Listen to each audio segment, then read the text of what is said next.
the founder, the teacher. So he realized, he discovered the truth and is able to teach. And that's why we have this religion here today, Buddhism. So out of gratitude, we must take refuge in the Buddha.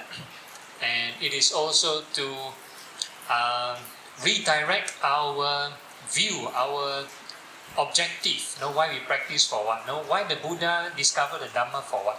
Why the Buddha teach this for what? So what's the purpose? So the purpose is this Dhamma, because of the Dhamma, the second noble truth. So the second triple gem is the Four Noble Truths. So the Dhamma the Buddha discovered is there is suffering. There's suffering, the cause of suffering, which is our basically our craving, excessive craving, greed and hatred. And the Buddha is not pessimistic, so the Buddha gives answer, solution. So there's a cessation to craving and suffering. And the fourth one is the path leading to the cessation of this craving and suffering. So that's the Noble Eightfold Path. Noble Eightfold Path. Since I'm on this topic, I might as well give the Dhamma talk now. So this Noble Eightfold Path, you want to talk something? Oh, okay.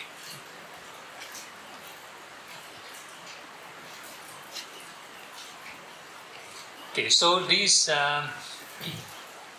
Noble Eightfold Path basically is to practice. Is to practice this Noble Eightfold Path. So the first one is the right view. Right view.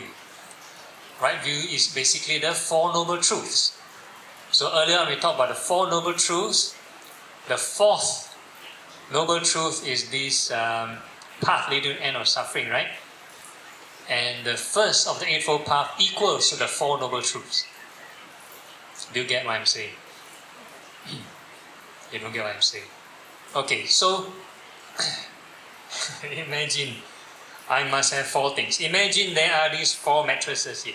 So these are the Four Noble Truths. First, second, third, fourth. So in this fourth Noble Truth, the last one, there are eightfold path. There are 8 strategies. There are 8 things to do. 8 things to do. So the first thing out of the 8 is to understand this Four Noble Truths. Is to understand these Four Noble Truths. Why are we here? Why are we here? Why are we here? We have this birth, aging, sickness, death. We call this suffering. Not getting what you want is suffering. Associating people you don't like is suffering. Separation from people you like is also suffering. So all these are suffering, but all these are just example only. Basically, the Buddha said, whatever we use, our equipment, this mind, this matter, this cognitive function, we call this the 5 aggregates, that is suffering. Clinging to these 5 aggregates is suffering. So these 5 aggregates are this form, feeling, perception, mental formation, consciousness. All these 5 work together. You want to perceive the world, you want to see, hear, smell, think, taste, touch, you need these 5 things. So form is basically whatever sort of tangible thing form made of the 4 elements: earth, fire, wind, water, anything hard, soft, movement. So we'll talk more in meditation, 4 elements. Okay, thank you. So the water element is here. Okay, so we have the 4 elements. That's the form. Then you have feeling. Whatever we perceive, we will have feeling. Whether we like it, we find it pleasant, or we find it unpleasant, we dislike it, or we find it neutral. So the thing you see for long, you have certain feeling. You keep on staring for a while, the feeling will change. You won't have the same feeling. Or you sit here, you have certain feeling. After you sit for a while, you have a different feeling. So the feelings will change all the time. Because of this feeling, we'll talk more about that later. Then now we have perception. Perception is all the memories you try to use to cognize, to label the object. So what do you call this? Cushion, right? That's right. Yeah, so because you learned before, this is cushion. Somewhere you learned before, it's a cushion. The word or the experience, you touched it before, you seen on it before, so you know this is a cushion, right? So whatever past memory, you try to cognize and understand. The mind want to make sense of what it is. So it's called perception. Yeah, all the labels, all the jargons, all the words, perception. And mental formation is when the thought is formed. Every time you think of something, that's mental formation. You hear what I'm saying, that's mental formation. You're thinking of something, that's mental formation. Every time, new thought forming, mental formation. And the last one, consciousness. Consciousness is basically your awareness, or basically your attention. So when you pay attention to something, for example, you're hearing what I'm saying, that's using your ear consciousness. If you're seeing your eyes, you're using your eye consciousness. So total we have 6 senses, and therefore we have 6 types of consciousness. Yeah, 6 types of consciousness: eye, ear, nose, tongue, body, mind. You're thinking. So in science, maybe in primary school, we learn 5 senses. So Buddhism, we teach about 6 senses. So 6 senses is what you imagine, what you think. What you think of the past, what you think of the future, only you yourself can experience. I cannot experience for you. You can experience. So whatever's in your mind, that's your 6 senses. Yeah, so total we have 6 senses. So wherever you place our attention, there will be these 5 aggregates. You look at here, there will be 5 aggregates. Got feeling, you find it nice, what you call it. So all these 5 aggregates are there. When you pay attention to your backside, you feel the cushion, there will be 5 aggregates. Now you call this a what kind of feeling, what kind of sensation, and so on. So all the 5 aggregates are there wherever we place our attention. Even our thoughts, we think of something, 5 aggregates are there. So the clinging of these 5 aggregates will lead to suffering. So how does one lead to clinging? Because we react. We react with greed or hatred. Never mind. We react with greed or hatred. Yeah? If anything nice, you find it nice, a cushion very nice, then you want some more. You have greed. So this is the reaction. We react with greed. Anything unpleasant, too hard. Then you have aversion. You react with anger. And if you find it neutral, there's another kind of reaction. We call it delusion. Delusion. You want things to remain as status quo, as it is. Like if a normal daily life, if we do not contemplate, we will think, I want to stay healthy forever. Or I want to live forever, that kind of stuff. Yeah? So this is called a kind of delusion. Our mind is not prepared for change. So it's a kind of delusion. So these are the 3 kinds of craving that will lead us to this suffering. Yeah? And so if you want to end this suffering, the 3rd noble truth, if you want to end the suffering, you need the 4th noble truth. There is a way to end the suffering. So we understand the 4 noble truths already in the first one, right view, and the second one is called right thought. So right thought is an execution. It's an execution. That means we're doing something to overcome this greed and anger. So the definition of this right thought is basically thoughts of non-greed, thoughts of non-anger. Very easy. Just do the opposite only. Sounds easy, lah. They tell you sounds. Just do the opposite. So what's the opposite of anger? Anybody know? What's the opposite of anger? You get angry, right? So what's the opposite? What's the cure for anger? Loving kindness, metta. Very good. So in our retreat, we'll focus, one aspect is on metta, loving kindness. So this is important to overcome anger. That is one facet of this craving. And what's the opposite of greed? Anybody know? Generosity.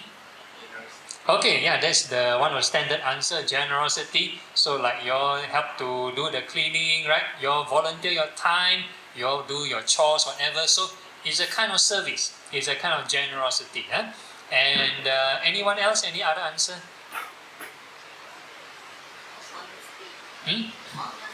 Honesty. Okay, one of the moral values. Okay, we'll talk more about that later. Brain's getting heavy. Okay, I need to talk louder. Okay, so in our meditation, we will be doing this impurities of the body meditation.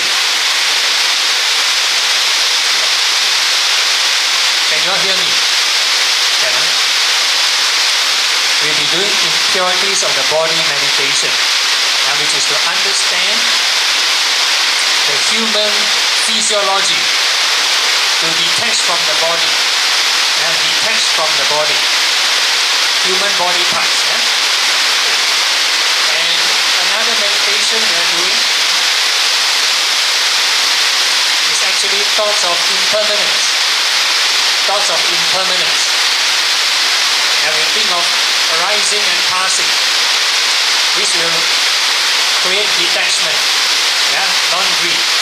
So this is part of our meditation routine. Okay, and once we have this in mind, then we have the precepts. We have the precept. We talk about honesty, right? So we have this right speech. Right speech. So not telling lies. That's honesty, not telling lies. There are 4 kinds of right speech. Don't tell lies. Don't tell harsh speech. That means you don't speak harshly. That means speak nicely. No harsh speech, no idle chatter, and no divisive speech. So important to have these 4 kinds of right speeches, because we need to find the truth.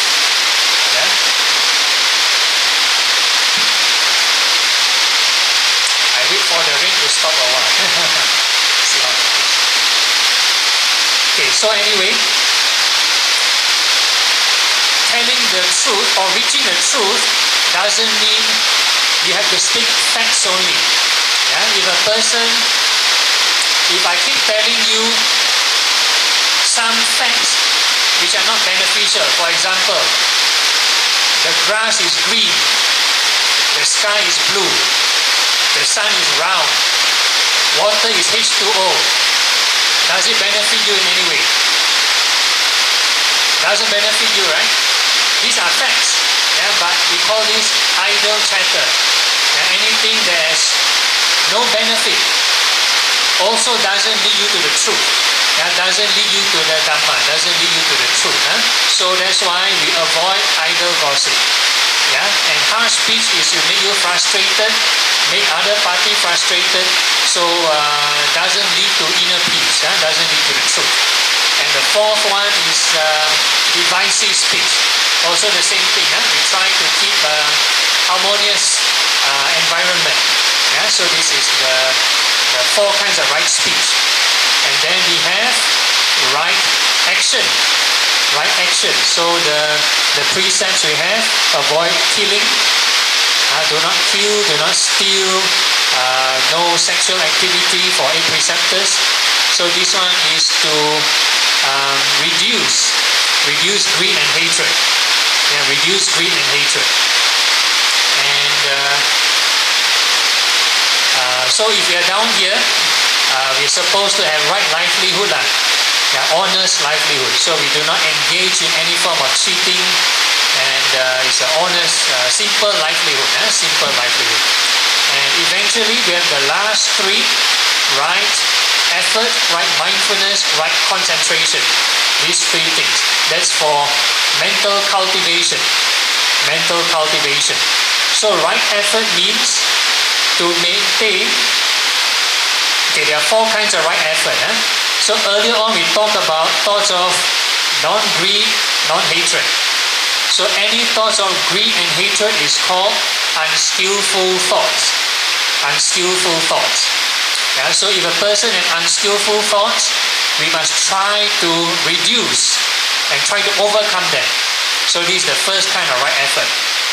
Second kind of right effort is, if we do not have unskillful thoughts, do not have greed and anger, then very good. Maintain that. Don't let it arise. Don't let it arise. And the third one, if let's say you do not have skillful thoughts, do not have thoughts of loving kindness, do not have generosity, do not have other kinds of virtues, then we try to develop them. Try to develop them. This is part of right effort. So every day in our routine, in our practice, it's not just about sitting. It's when we do chores, what kind of thoughts arise? Do we get frustrated? Hey, how come this person maybe do so slow? Or how come I do more than this person? Something like that. So any kind of unwholesome thought arise, we try to overcome them. Yeah, and we try to develop wholesome thoughts. We rejoice. Okay, everybody doing their part, everybody creating merit. So we try to cultivate wholesome qualities. Wholesome qualities. And the last one, if you already have skillful thoughts, then we maintain them, we perfect them. Yeah, we perfect them. So this is part of right effort. Part of right effort. So there are 4 kinds of right effort. So it's not just about sitting. It's when you do the chores, you're helping out, everyday life. So it's not just this retreat. Outside this retreat also, it's not that you sit down here then you can practice, you stand up cannot practice anymore. No. So that's part of right effort. So it's a holistic package. You cannot say, I want to meditate only. Then afterwards you stand up and start scolding and swearing and stuff like that, telling lies. Then it's not practice anymore. So it's a package. So the Eightfold Path is represented as a wheel. Dhamma wheel. All the things are connected. All the Eightfold spokes are connected. You cannot have one thing and cannot have the other. No such thing. You have all these together. So you need to have the right view, right thought, everything must be together. And right mindfulness, we'll talk more later. It's a very, very long topic. So in short, right mindfulness means being mindful of the impermanent nature of your body, feelings, the mind, and the Dhamma. These 4 aspects. Basically, in short, be mindful of impermanence. So that's right mindfulness. Okay, then the last one is right concentration. Right concentration. So in the retreat, depending on the progress, we may touch on this concentration. Usually loving kind are the 4 sublime states that we'll be doing. We'll cover this concentration. We may do breath meditation, which will also cover this concentration. We call it the jhanas. This is part of the right concentration. Okay, so this is a very short brief on the Dhamma. So it's to lead us to liberation. Lead us to liberation. Escape from suffering. Overcome craving. Cease the craving. Cease suffering. So that's the idea. So there are many mundane ways to cease suffering. Mundane ways to cease suffering. We talk about old age, sickness, death is suffering. If you're sick, what do you normally do?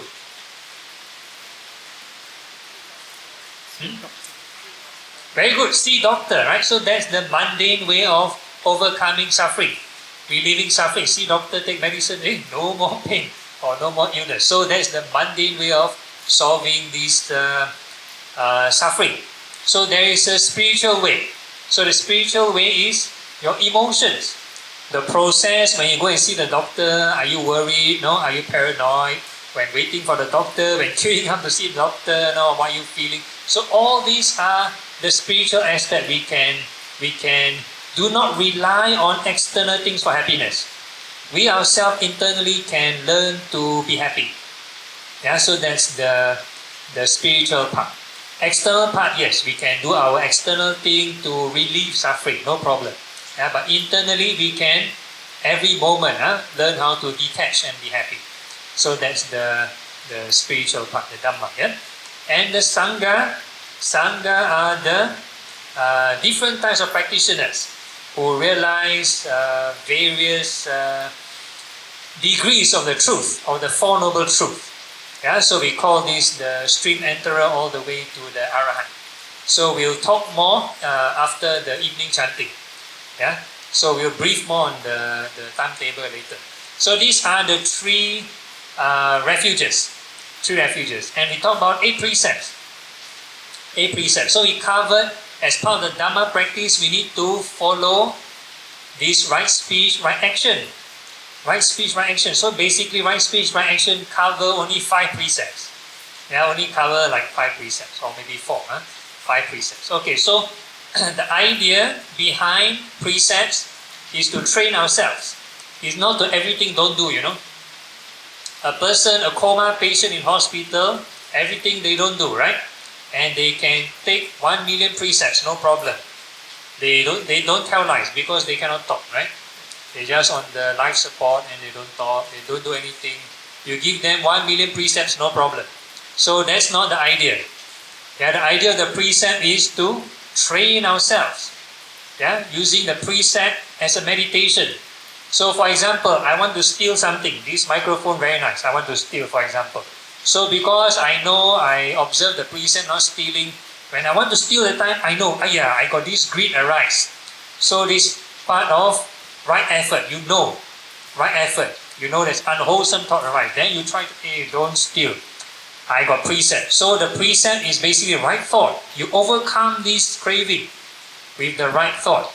Yeah. So if it reduces the craving, then that's the right thought. If it doesn't reduce the craving, I got precept like you still want to steal, then that's not the. You need other kinds of reflection. So if it helps you, then that's the right reflection. Yeah, right reflection, right thought. And then you have right mindfulness. You understand how craving arise, how craving cease. Yeah, how greed arise, the different states of mind, and all later on, if your mind more sensitive, you can investigate the dhammas. Okay, so basically, when you practice the precepts, the whole Eightfold Path is in motion. So you avoid, then you don't want to steal. So how does a person sort of break a precept? Yeah, we observe the precept. Every night we have this asking for forgiveness from the Triple Gem. So there are transgression of the precept and there's also breaking of the precept. So like the example I gave earlier, I have an intention to steal. But because I never steal, so I never break the precept. But there is an intention. So the intention is considered transgressing the precept. Called transgressing the precept. So if you want to be very technical, that's why every day we need to do forgiveness. Because every moment we have defilement. We're creating some kind of bad karma. So we need to acknowledge it for self-improvement. It's for self-improvement, not that the Buddha will come and punish us. There's no Buddha palm come and strike us and stuff like that. No, Okay, so what will happen is, how to break a precept? First, there must be an intention. I want to steal. There's intention. Example, the second precept. Then, perception. I must perceive. I must know that this is a valuable object. Perception. Yeah, perception. This is a valuable object. I want to steal.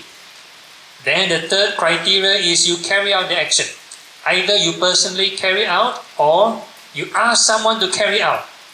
You ask someone to carry out action. You ask someone to steal for you. Then they carry out action and then the object is stolen. The object is stolen. So once you fulfill all these criteria, then it's considered breaking the precept. Yeah, breaking the precept. So this is called breaking. So same with killing. Yeah, killing, you identify you must be a living being. You either have greed or hatred. All the precepts will either have greed or hatred. So greed will be like a person goes to a live seafood restaurant, for example. They want to eat the fresh, lobster or crab or something. You see him swimming around and you ask someone to, I want this. Then somebody kill for you, right? So the chef killing for you, that is execution. Execution. And if the crab dies or lobster dies, and that's called breaking the precept. Yeah? And hatred, the same thing. Let's say down here, lots of mosquitoes, right? Lots of mosquitoes, right? So do not try to kill the mosquito. We have ways to fan it. You have the mosquito coils, and somebody even buy mosquito patch. So you do always to prevent killing the mosquito. So you practice wisdom and compassion. Wisdom and compassion. How to how to release or capture and release the mosquito without killing the mosquito. So this is the part of the precept. Okay, then all the precepts the same. Okay, so now we cover meal time. Meal time, this Vikala Pojana. So the meal time, you want to brief, Terence? Meal time, what the allowables you have afternoon? No allowables, okay. Anybody need to take medication afternoon?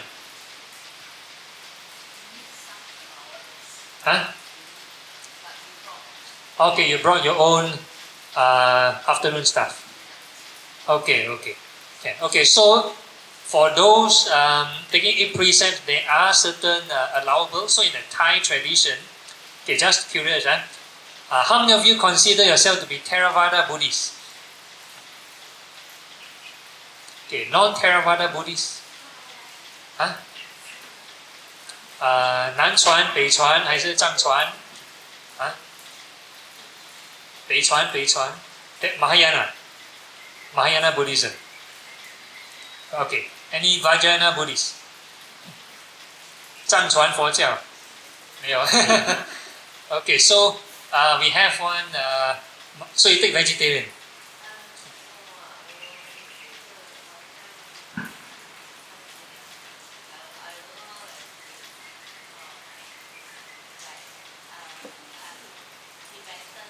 Oh, Tibetan.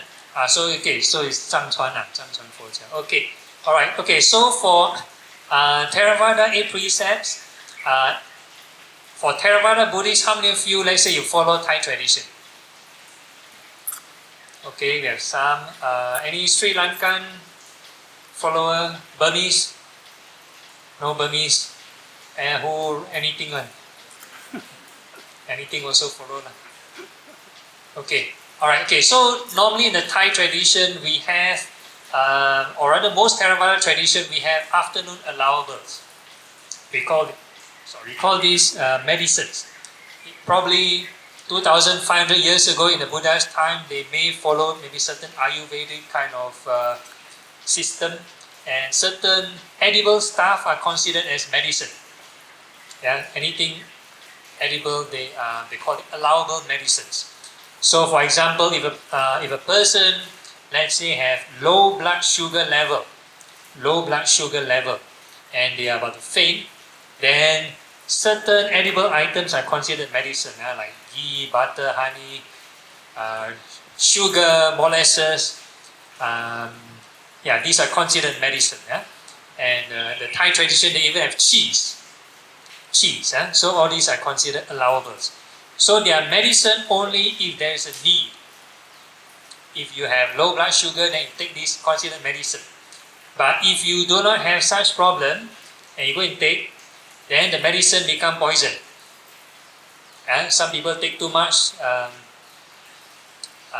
Okay, I don't say but no, maybe long term, maybe retreat participants or maybe monastics, a lot of them put on weight not because of the meal time, it's because of the afternoon medicine.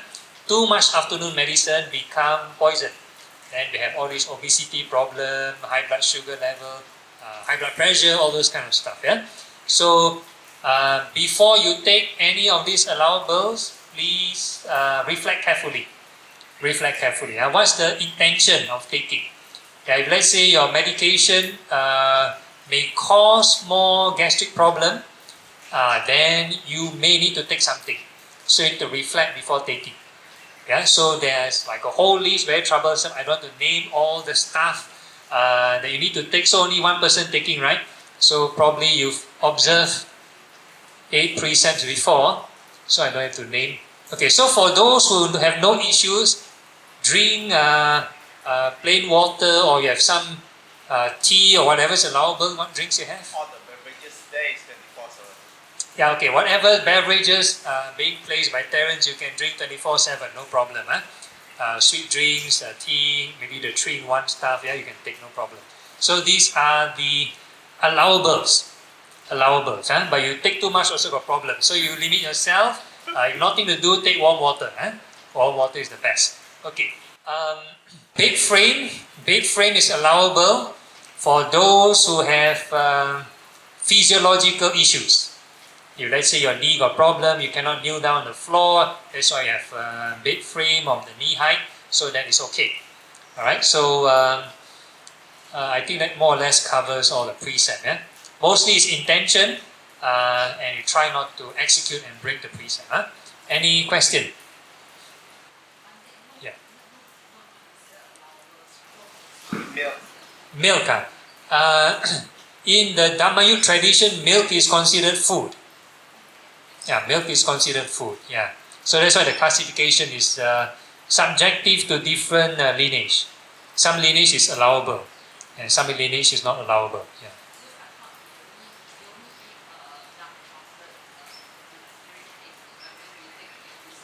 Yeah, correct. Yeah,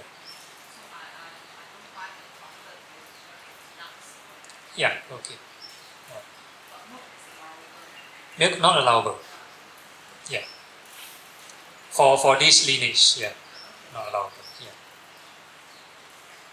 especially the founder, yeah, is Bante Covido. He's under Damayut, right? Yeah, yeah. So Damayut not allowable.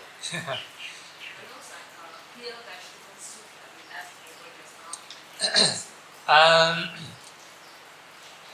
okay, this is a blur line, right? So technically, depends on what kind of vegetable you use. So in the Thai tradition, sometimes in Thai forest monastery, the Meiji also cook these medicinal plants into like soup like that. Yeah?